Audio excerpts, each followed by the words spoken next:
just an hour, right? So, It's just an hour, yeah. And I think, I think that there's going to stand around and talk to people is like, as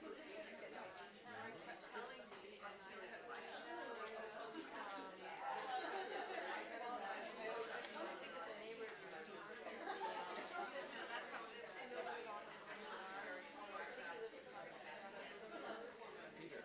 yeah, it's probably his name was Peter. right over there. Yeah. So I'm glad you could come. Yeah, they've been wanting to get people out a while. I think they're known entity, but then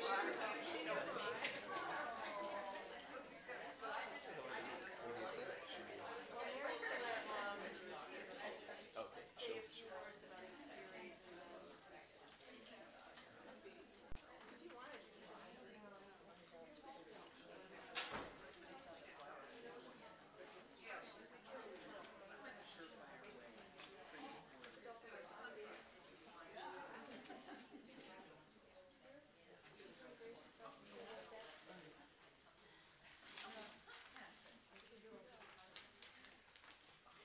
Hi, everyone.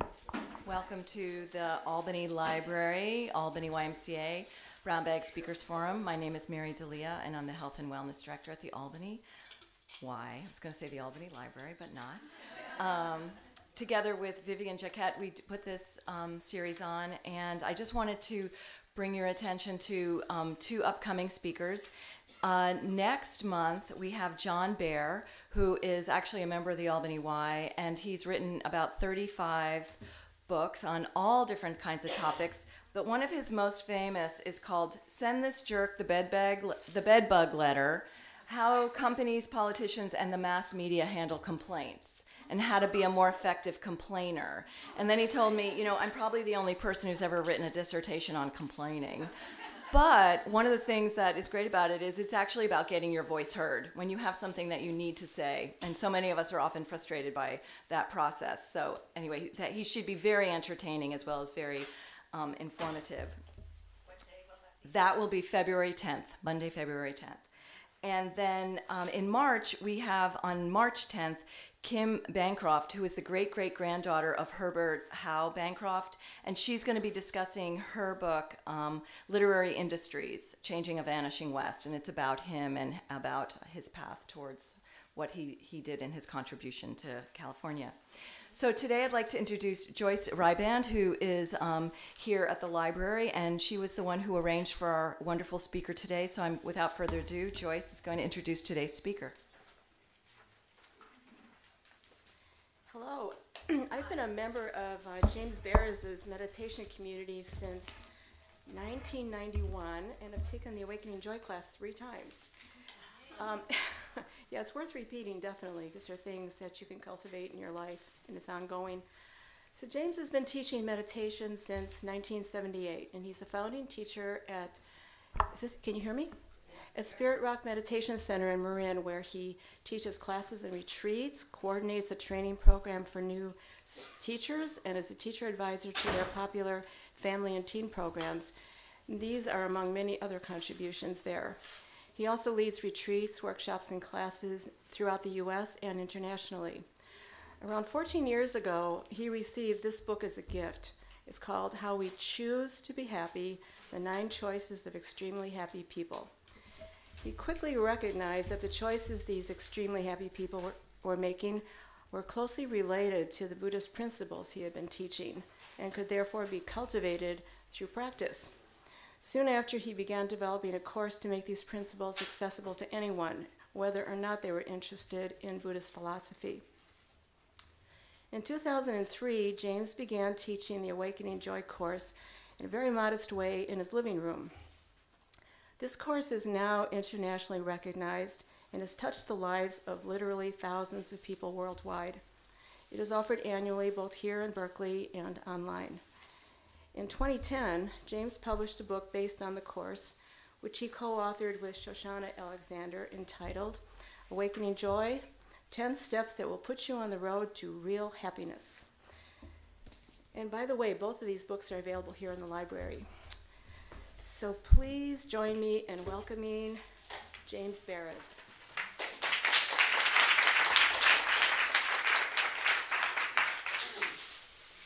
Hi, so nice to be here at the Albany Library and support the library and the Y and the Brown Bag Speaker Series. Happy to be part of it. Let's see, anybody who has taken the Awakening Joy course or read the book? Just want to see what kind of few people. Okay. Well, I have a little less than an hour to share with you now 5-month course. It was a 10-month course, but I've consolidated into 5 months. And while I think about it, just mention that it's the next one is starting up in just a few weeks, right here in Berkeley, at the top of Solano at the Northbury Community Church. And if you're interested, you can pick up one of the cards that's in the back. It meets every other week, starting on January 28th, Tuesday evening, and I think we're going to have a Wednesday section as well.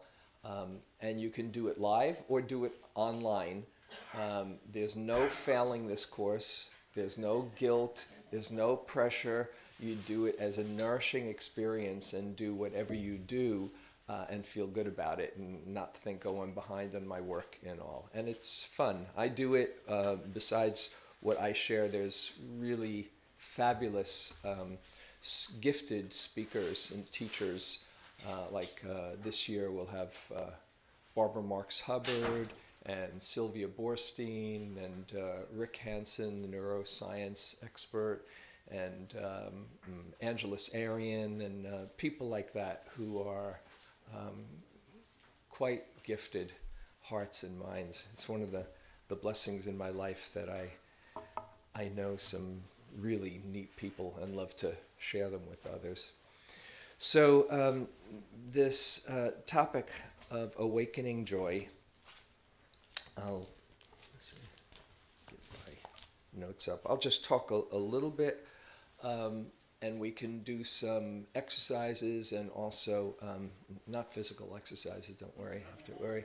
Although that is one of the supportive practices for the course. If you do the course, there are some suggested supports for awakening well-being.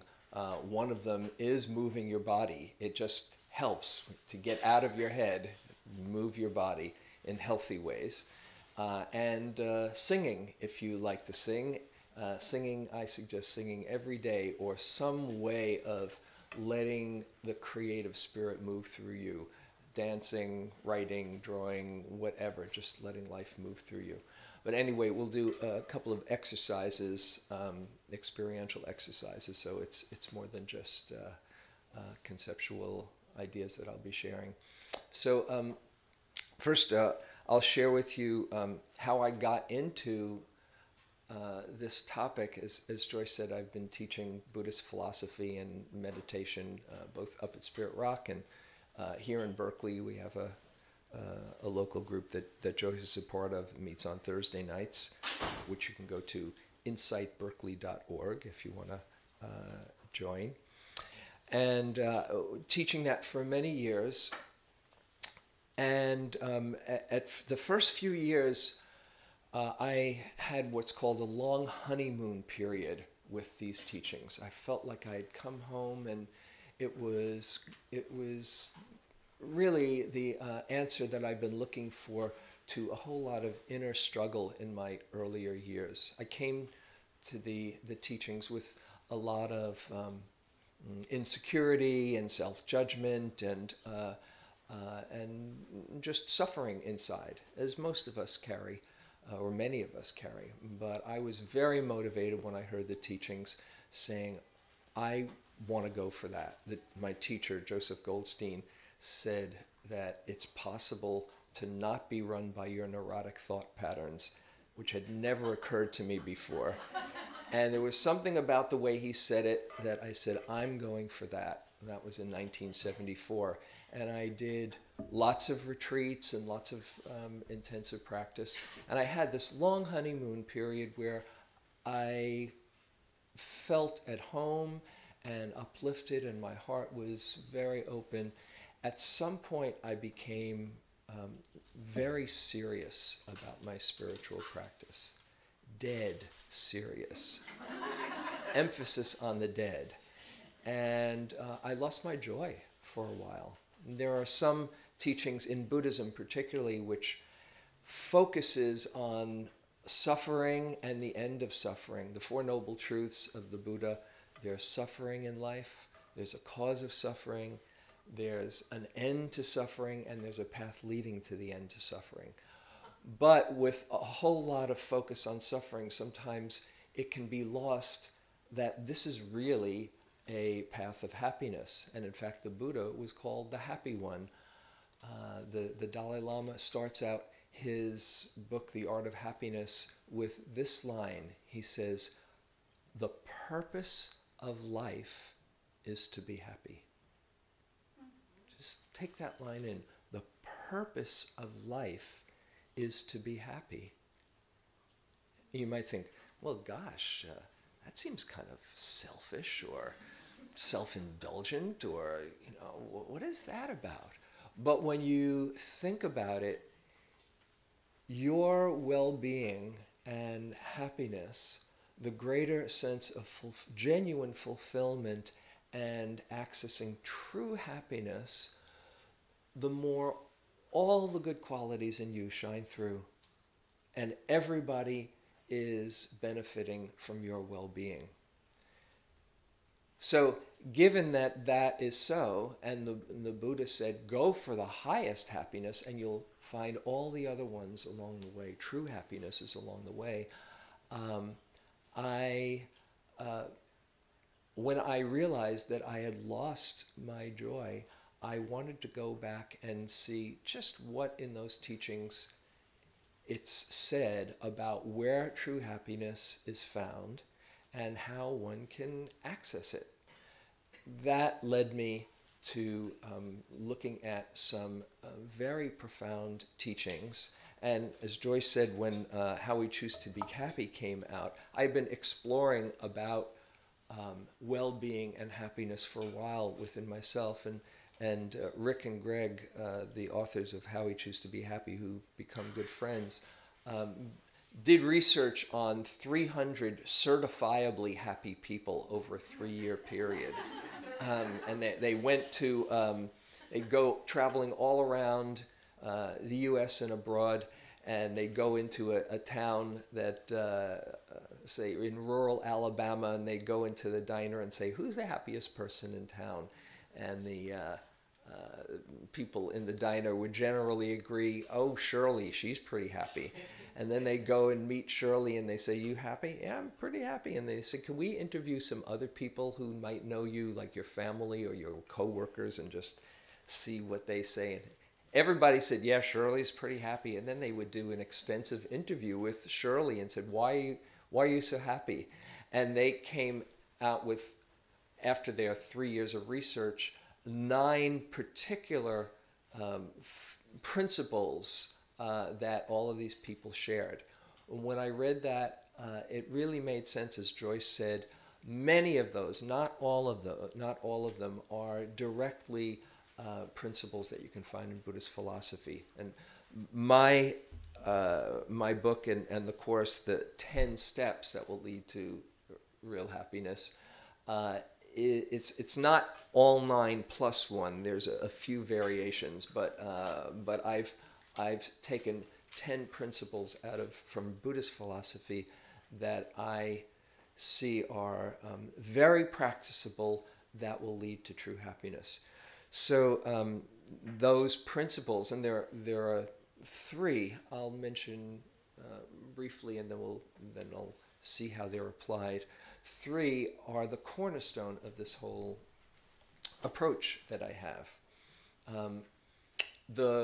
The first thing to realize is that when I say awakening joy, that your mind might have a certain kind of response to the word joy. It might go, yeah, joy, that's for me. Or it might go, joy? With your eyes rolling either inside or outside. A lot of people say, I'll just take not being miserable, thank you. You know? But joy is a little bit too much of a stretch here.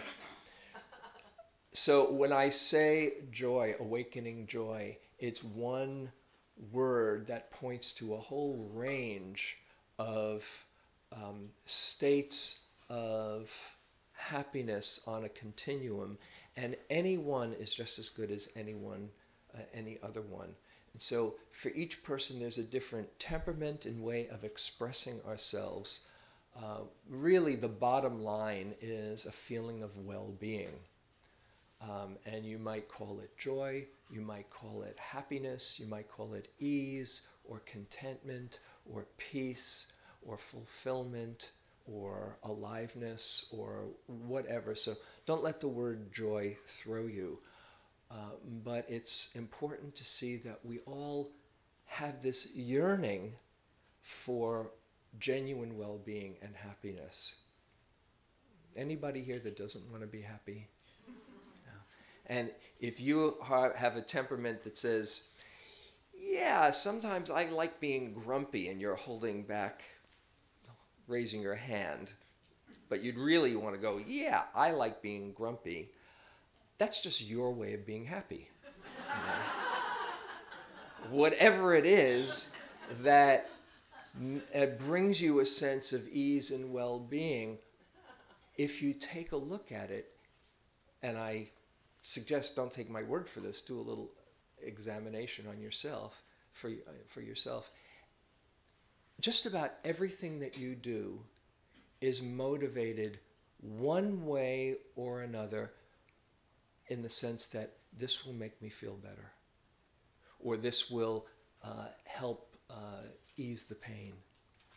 Even when we do misguided things, things that we say, yeah, I know this is going to feel good, and then after we say, oh, what was I thinking?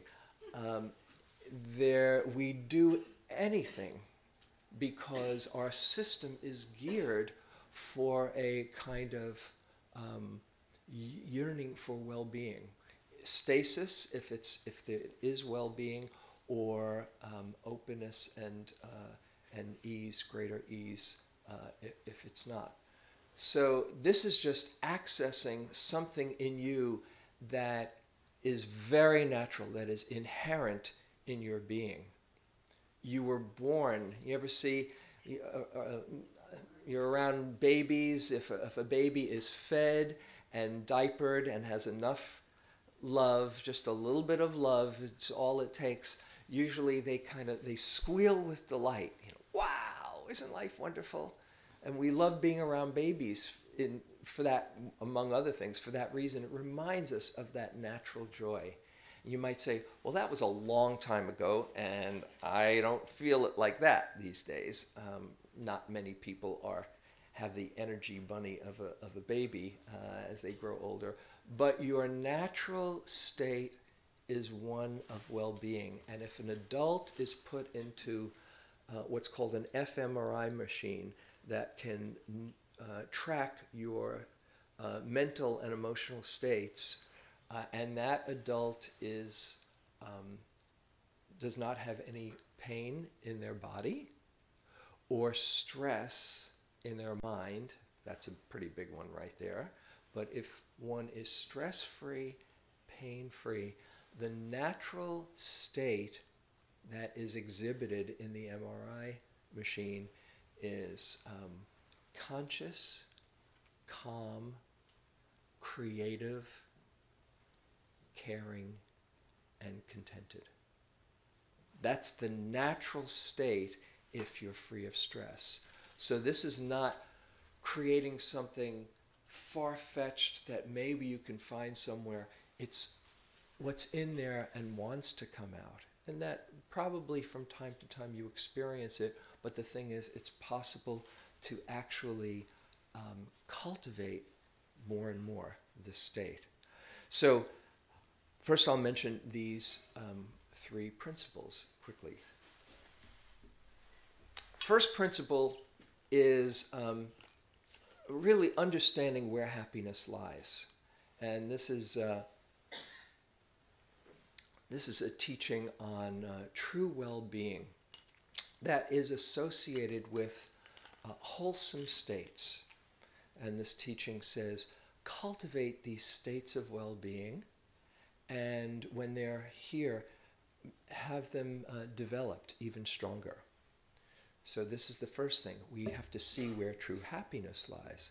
Now, we are told, we get messages all the time that happiness is something that is a commodity that can be bought or can be acquired, and that you need to acquire it.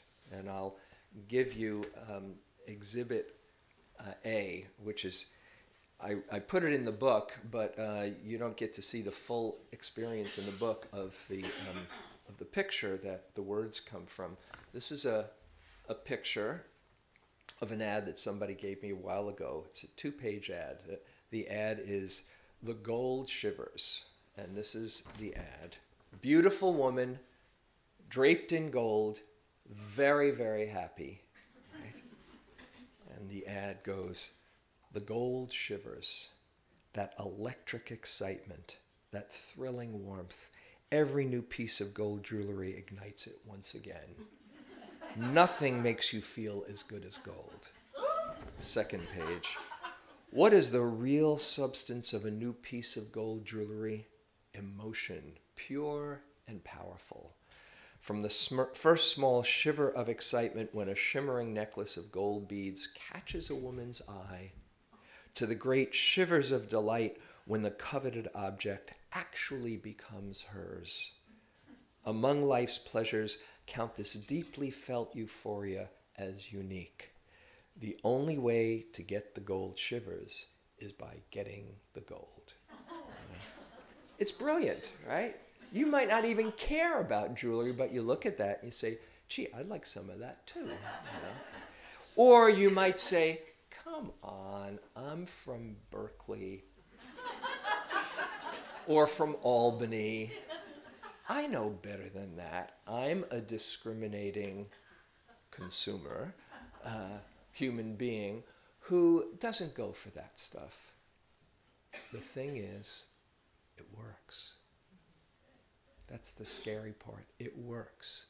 In one way or another, why you see ads all over the place, why Coca-Cola will pay millions of dollars for 30 seconds of your time to just see a link between Coke and a big smile and happiness, is that it gets in there.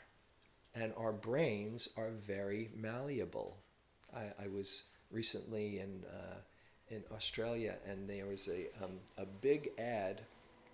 I was in New Zealand. A big ad, like a this high ad on the street, and of a woman opening a bottle of Coke, and it said, "Open happiness."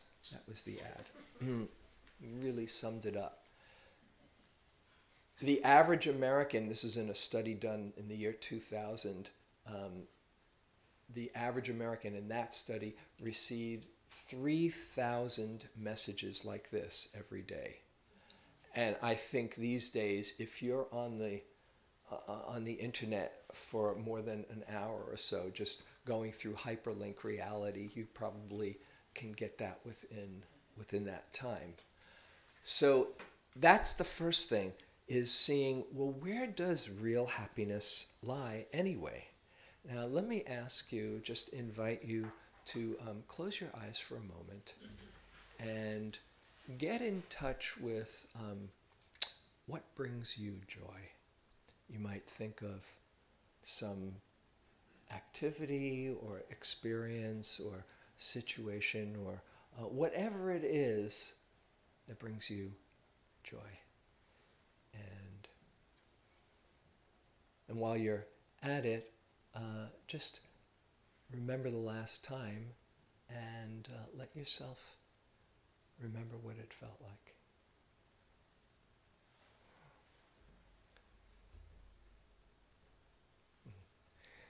Okay, you can open your eyes. And let's take just a few comments. What brings you joy? Dancing. Dancing, yes, moving your body, lovely. What else?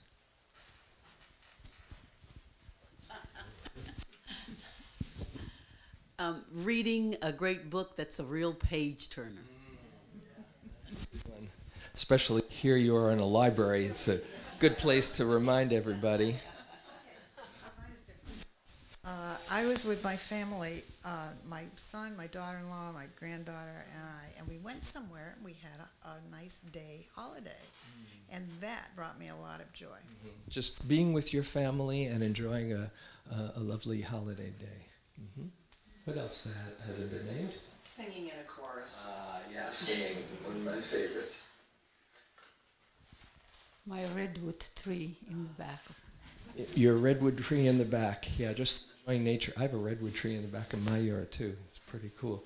Just being out in nature, yes. So many different things. We could spend the hour on that.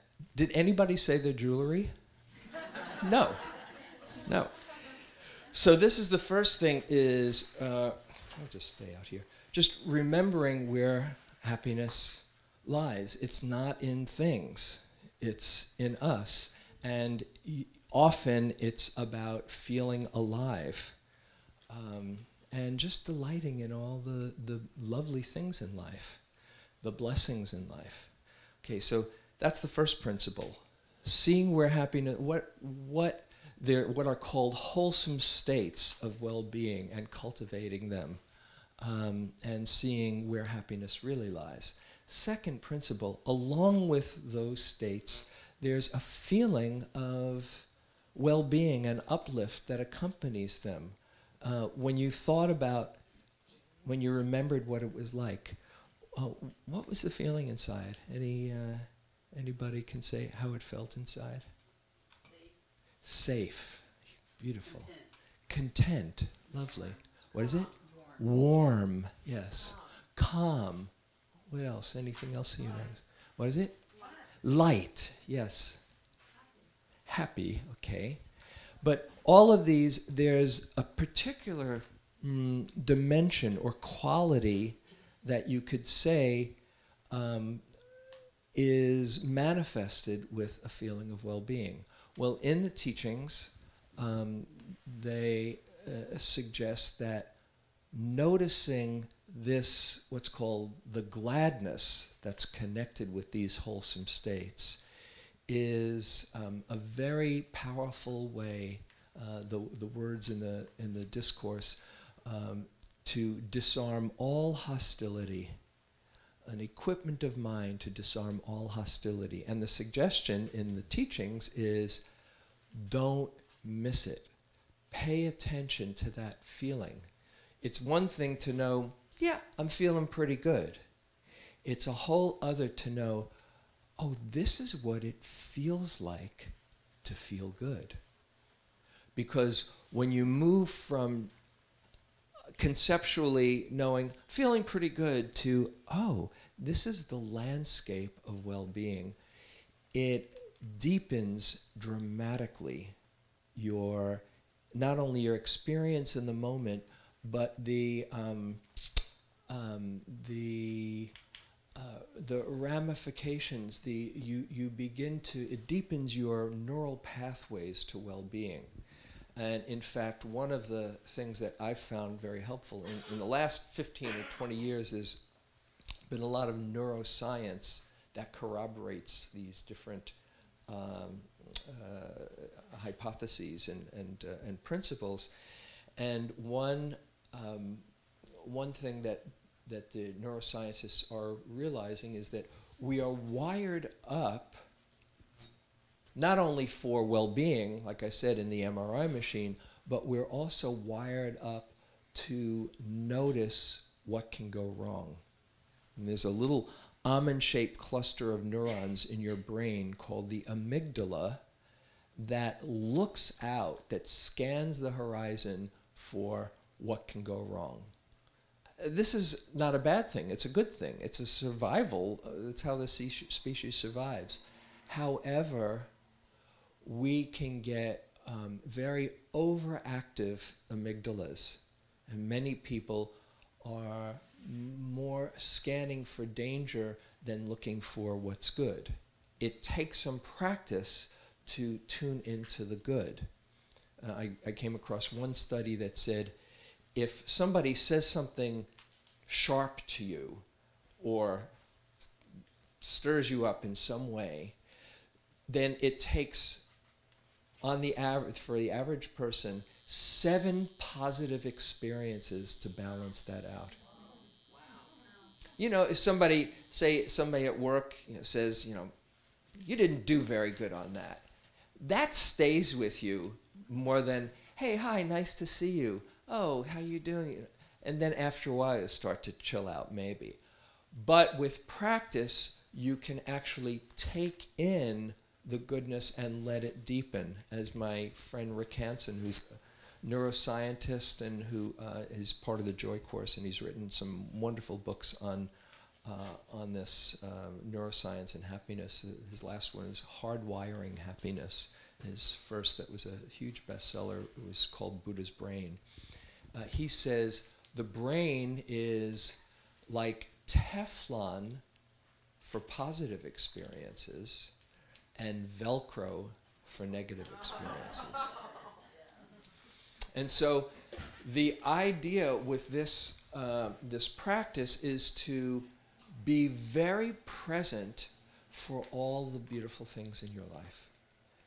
And he has a suggestion, this is his formula, Rick Hansen's formula, that if you are experiencing some well-being, that if you can take 30 seconds to really feel what it feels like in your body, and you do that 6 times in a day, I know that's 3 minutes of well-being, that's a lot, you know. If you do that over a 2-week period, you will notice a significant shift in your level of well-being. Both because you're deepening the grooves, the neural pathways, and you're also starting to get into the habit of looking for what's good in your life, which is a huge shift for many people. So you might just try that. In recent times, actually, he shortened it to about 15 seconds. But so you can, if you want to do a little extra credit, you can do the 30, but even 15 will do. So this is the second thing, to when you're experiencing well-being, to really be there for it. By the way, your amygdala not only tends to look for what's wrong generally, but when you're stressed, it gets that much more activated. The mind contracts, and then you're really looking out for danger. And the mind tends, you probably have seen, your mind tends to get negative when you're stressed. So do something to mitigate your stress for that reason, as well as just not wanting to be stressed. So that, and now the third principle, along with the first one, is noticing where happiness really lies and cultivating these wholesome states. The second is paying attention when the state is there, to not miss it, to really take it in. And the third principle is that over time, we tend to deepen whatever habits we practice. The classical teachings say, whatever one frequently thinks and ponders upon, that will become the inclination of their mind. Can you argue with that? You know, if you're looking for how everybody around is going to disappoint you and the world is going down the tubes, you'll have ample evidence to corroborate. And that's what you're going to see. But if you look out for how we all really want to be safe and feel loved and love, or it's a miracle to be alive, that's what you start to notice, because our brains are also wired up with what's called a confirmation bias, so that whatever your beliefs are, your brain starts to filter to look for those things. So this inclining the mind towards noticing well-being is a very huge piece of this, that over time, as you practice certain habits, they become who you are. In neuroscience, there's an axiom that calls this famously a statement that says, neurons that fire together wire together. That's how it works in your brain. Donald Hebb quoted that, came up with that a number of decades ago. Neurons that fire together wire together. So, given that, then what I did with this awakening joy approach is cultivate or see 10 different wholesome states that can be cultivated, that can that you can then hang out with the blessed feeling, the good feeling inside. The first of these states is intention. I won't get to go, obviously, through all 10 of them, but just to show you where it starts. It starts with intention. That is the intention to go for well-being. Many people want to be happy, but they think, when this happens, then I'll be happy. When I, meet the right person, then I'll be happy. When I make enough money, then I'll be happy. When I get the right job, then I'll be happy. When I retire, then I'll be happy. And you're postponing your happiness. But this is about bringing it right into this moment and not postponing it. And when you make the decision, this is a big one, when you make the decision to put your own well-being at the center of your life, as the Dalai Lama said, the purpose of life is to be happy. When you see this is not selfish, but this is really fulfilling, actualizing your potential, then there's a shift in perspective of what this day is about and how you live it. And it's not about postponing it out there. That decision is profound and changes everything. Let's see if I can, I'll share with you just the power of that decision in one example from a man named Martin Seligman, who is the father of positive psychology, the positive psychology movement, which I was a psych major in college, and we studied abnormal psychology, and you get the abnormal psych textbook, and you read each chapter, and you say, yep, I got that one, yep, that neurosis, ooh, psychosis, yeah, that's a bit like me too. Well, this was radical about 20 years ago when he became the president of the American Psychological Association and said, let's look for how we can be healthier and happier. And then this positive psychology movement started, which has been revolutionary in psychology over the last decade or two. And he writes in his book, Authentic Happiness, which is really the father of the beginning of this movement, how it all started. And this is, I want to share with you this little anecdote about intention. He says, the notion of a positive psychology movement began at a moment in time a few months after I'd been elected president of the American Psychological Association. It took place in my garden while I was weeding with my 5-year-old daughter, Nikki. I have to confess that even though I write books about children, I'm really not all that good with them. I'm goal-oriented and time-urgent, and when I'm weeding in the garden, I'm actually trying to get the weeding done. Nikki, however, was throwing weeds into the air and dancing around. I yelled at her.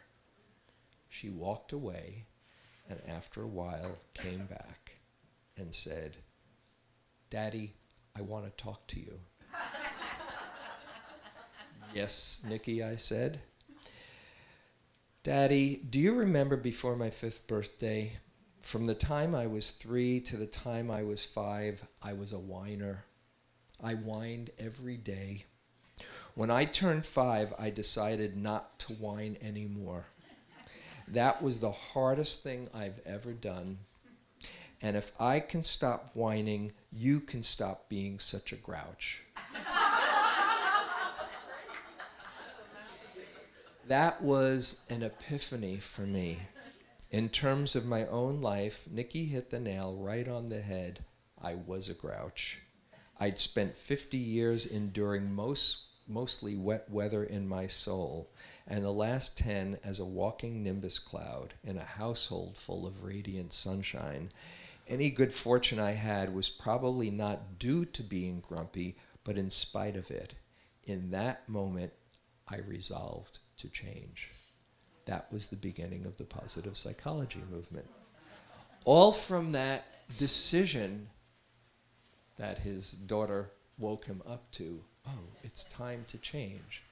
So now I invite you, just as a little practice here, to get in touch with your intention. And you might close your eyes for a moment. And maybe you have right now in the forefront your own well-being and happiness is something that's important to you, true happiness. But maybe you postpone it. And I just would invite you to reflect, imagine what it would be like if you more and more developed true happiness in your life, true well-being, not just the gold shivers kind, but genuine from the inside out well-being, and that you more and more became adept at accessing that. And imagine what it would be like, say, 5 months from now, what it would look like or feel like. Or maybe a year or 2 from now as you continued, and how you, as well as everyone in your life, would benefit from that.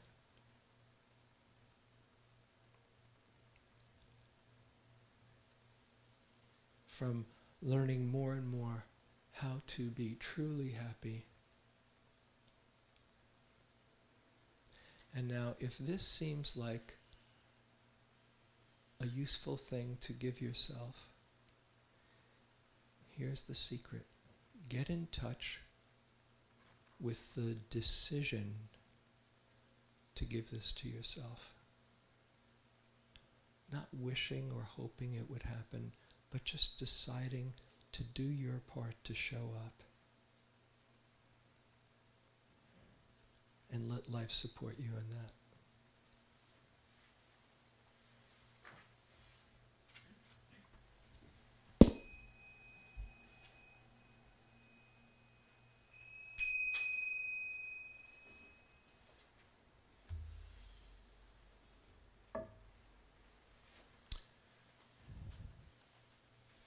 I don't know if you could feel that, but if you got in touch with, yes, my happiness and well-being is really something I want to cultivate more and more, there's a power in deciding that.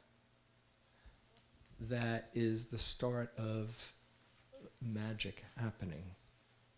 And sometimes we have to, in the course, we have to keep on recommitting and reconnecting, because it's so easy to get lost in the busyness of other things. Oh yes, well this is more important, or that's more important.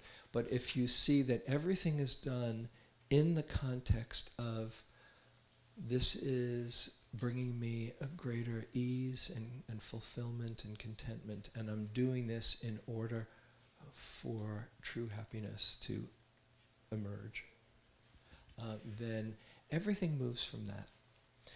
That is the first step. And then the second step is what I've been teaching for all these decades, which is mindfulness, which is being present for your life.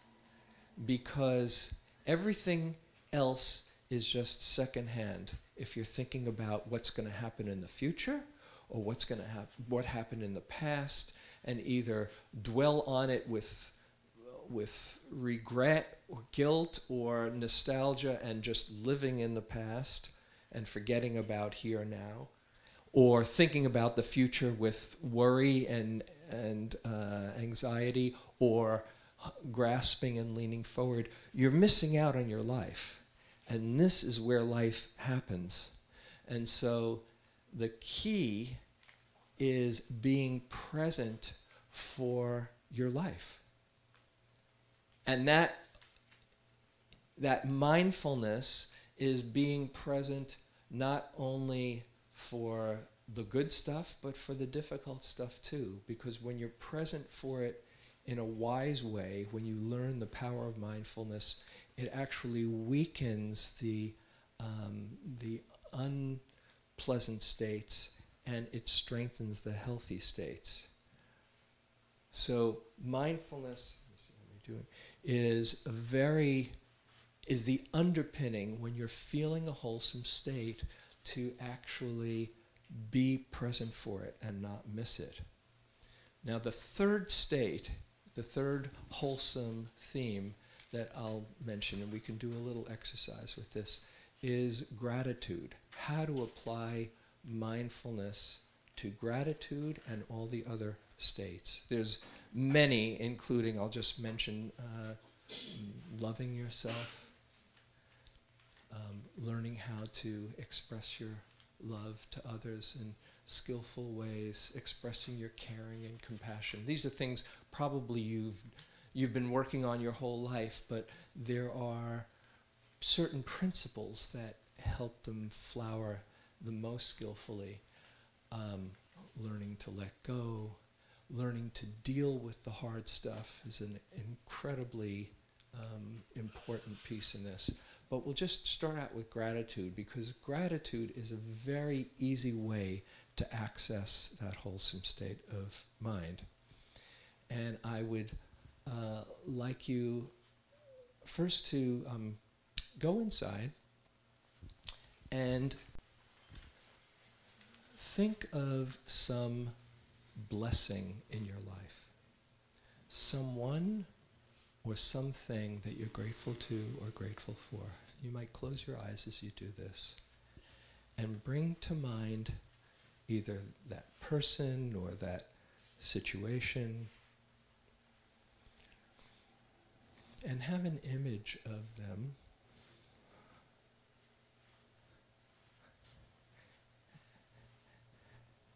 And as you're in touch with that blessing, just give a simple, silent thank you, either to them or to life.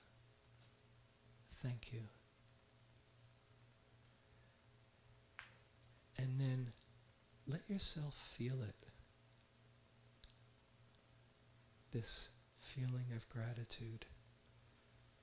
Thank you.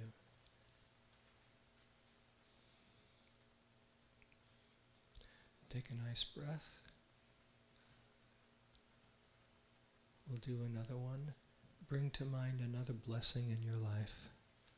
Someone or something that you're grateful for, or grateful to.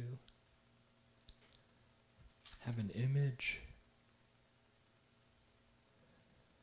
And then a simple thank you from your heart.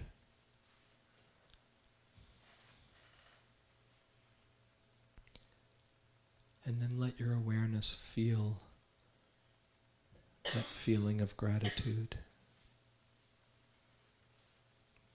Thank you.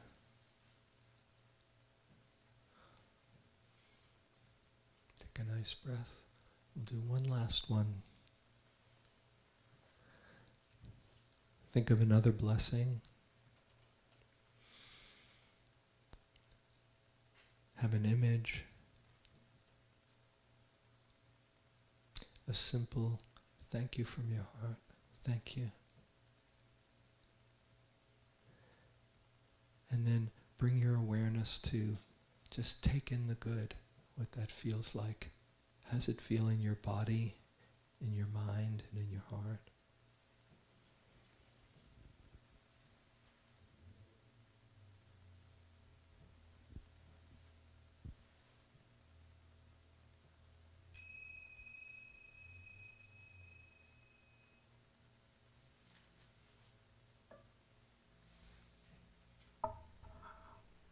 You feel that? In a moment, you can just learn to open up and be taking in that good. And the more you practice it, the more it just becomes your default setting. And the gratitude, what the gratitude does is it gives you a context for all the difficult things in your life. This is not just a pace to smile on, say, yes, isn't life wonderful? But seeing all your blessings allows you to be able to open up and move through all the challenges and difficulties in your life. And I think I'll end with an anecdote, a story on this, and then we'll see if there's any questions that you might have. In case you think that you're not somebody who can change, or that awakening joy doesn't come naturally, I want to share with you my favorite story in the book and in my life that came out of this whole teaching, which is the story of my mom, who became a YouTube star. She is, it's now up to, I think the last I saw was 239,000 views on, if you go to YouTube and go to Confessions of a Jewish Mother, How My Son Ruined My Life. Okay. You'll see her there. You just say Confessions of a Jewish Mother. But what happened was my mom, who passed away this year at the age of 94, she passed away in June, she, all of her life, and she says this in the video clip, had been a complainer. In Yiddish, it's called a kvetch. She said that Jewish mothers have these genes of complaining and worrying and just seeing what's wrong. So I was visiting her down in, she lived down in LA near my sister, and I was visiting her for a week. My sister was out of town, and I was writing the book and writing the chapter on gratitude. And I had all this gratitude research that showed it improves your immune system and your social relationships, and you take better care of your body, and it was a journal of research on gratitude. And I said, "What do you think, Mom?" She said, "That's very impressive." I said, "Mom, wouldn't it be cool if you did a gratitude practice?" And she said, "Look, I know my life is very blessed, but I've been seeing the glass half empty my whole life." She was 89 at the time, and I don't think I'm about to change. And then I said, just kind of came to me, I said, "Let me ask you, Mom, if you could change, would you change?" And she said, "Yeah, if I could, I would, but don't hold your breath, because I've been doing it this way a long time." And I said, we used to play Scrabble all the time. We were playing Scrabble while this is going on. And she's got a kind of gamer mentality. And I said, let's play a game. Every time you complain, you say your life is blessed, I'll just remind you, and you say, and my life is very blessed. Like, it's so cold here in Marina del Rey, right? And I say, and you say, oh, and my life is very blessed. And she said, okay, let's do it, because we have a great relationship.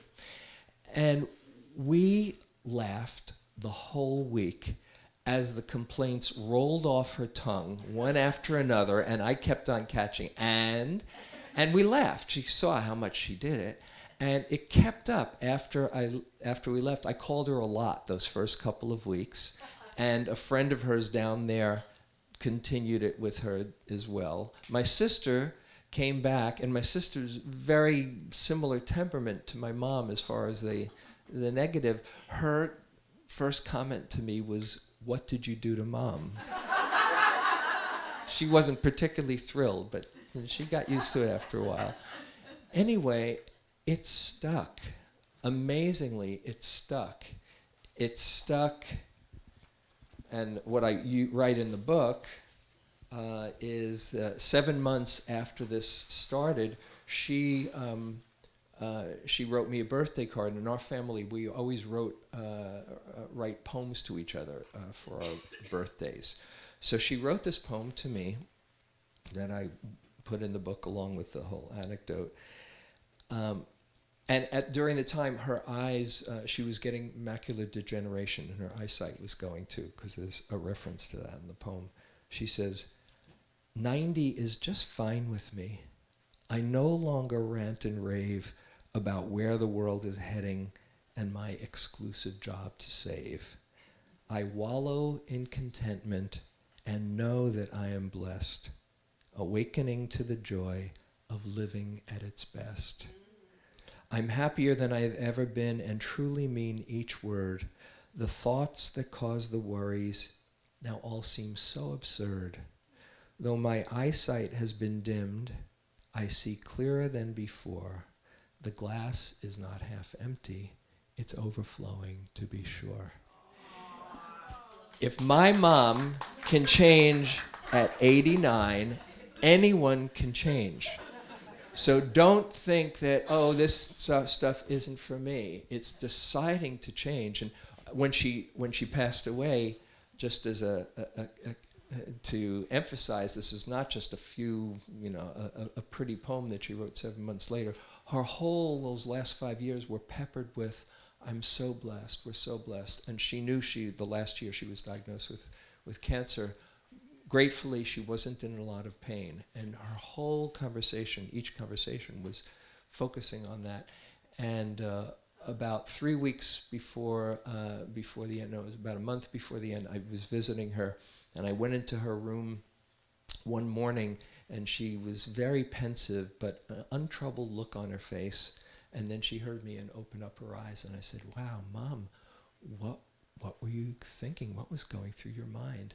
And she said, "Actually, my mind was completely devoid of all thought except thank you, God, thank you, God." And I said, "Wow, Mom, can I quote you on that?" She said, "Will I get a commission?" To the very end, she had a sense of humor. And at the very, very end, I said, "Do you want me to say any words at your memorial from you?" Which my dad did, and she said, "Of course." And so she dictated to me, and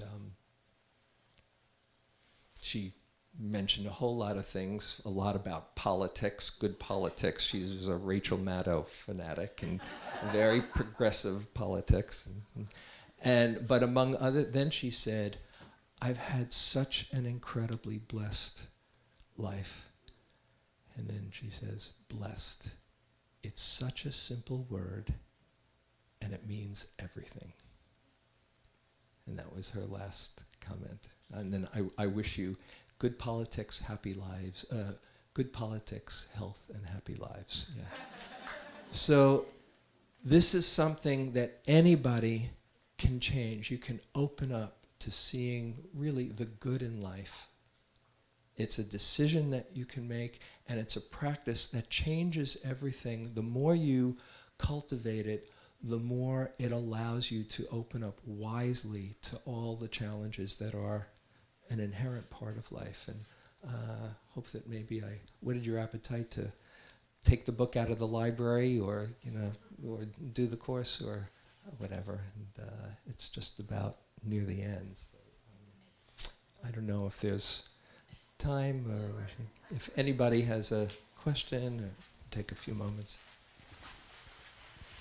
Yeah, so I think actually you've answered my skeptical mind, because when you talked about the researchers that went through the country and looked for 300 happy people, I immediately thought about the brain science, about how some people's brains are actually set to be happier than others, and that's what immediately came to my mind. Yeah, So. and it's true. We all have different temperaments, and there is what's called a set point, but that 40% of your happiness is adjustable. So wherever your point is, you've got a lot of leeway in cultivating more. And truly happy people, what they found, and what I often say in the course, truly happy people are not happy all the time. It's not that they're walking around with a smile on their face all the time. There's loss. I just wrote an article that's going to come out in the next day or so in the Huffington Post about finding inspiration and joy amidst loss, suffering, and loss. That we have people die that we love, or we feel the pain in the world, or where there's all the sadnesses that are part of life.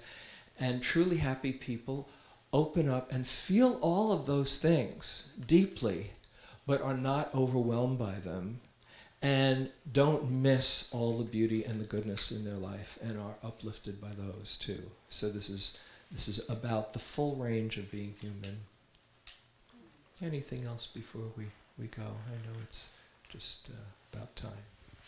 Well, I'd just like to ask about physical pain and happiness, because you said if in the fMRI, if they're pain-free, and I am in physical pain all the time, and it really makes everything feel hard. Yeah. And that does. There's no getting around that. I'm working with a young woman over the last few years who's in physical pain and chronic illness in Australia. Now she's taking a website for people with chronically ill, applying these principles. There's no doubt that that will change your level of ease and openness, but as is often said, pain is inevitable, suffering is optional. So it's our relationship to the physical pain. If you've done everything you could as far as to minimize the pain, taking all the precautions and all the exercises or whatever, then it's there, and you've got two choices: either wish it weren't and feel that much tighter and frustrated and despairing and contracted, or somehow come to terms and see, this is here, now can I still open up to all the goodness? And that takes a lot of support. I recommend John Kabat-Zinn's book, Full Catastrophe Living, where he has a chapter particularly on chronic pain. And there are ways to work with the pain as far as your attitude, because where happiness lies isn't so much, doesn't have to be determined solely by what's happening outside or what's happening to us, but what is our relationship to what's happening. And that's the place that you have some possibility of shifting. And I recommend getting all the support you can around that. Yeah. Okay, well, thank you very much for your attention. Nice to be here. Thank you on behalf of the Y and the library for coming today, James. And can help yourself to one of those postcards on the course happening right here.